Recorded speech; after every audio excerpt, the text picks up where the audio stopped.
Le christianisme introduit une notion d'intériorité dans la religion, qui est une révolution à l'époque. Le judaïsme, comme l'islam au départ, sont, comme les religions antiques, avant tout des moyens de contrôle social.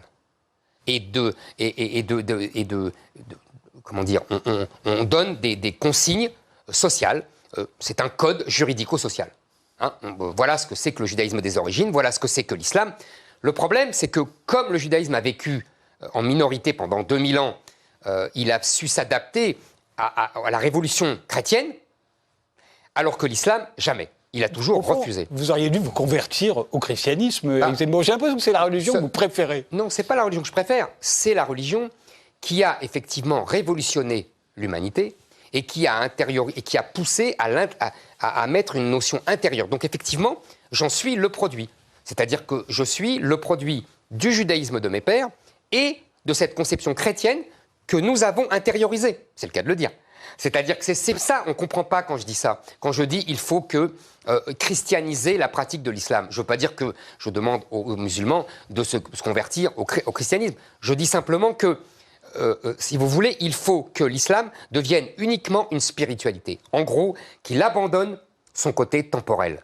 Et le problème, c'est que depuis 1000 ans, depuis 1300 ans, depuis la naissance de l'islam a toujours obstinément refusé d'abandonner, à part quelques minorités à la marge, hein, les soufis, etc., que je n'ignore pas. Mais tout le monde sait que ce sont les grands vaincus de l'histoire et qu'ils ne dominent pas dans l'islam. Donc, c'est ça le problème aujourd'hui de l'islam.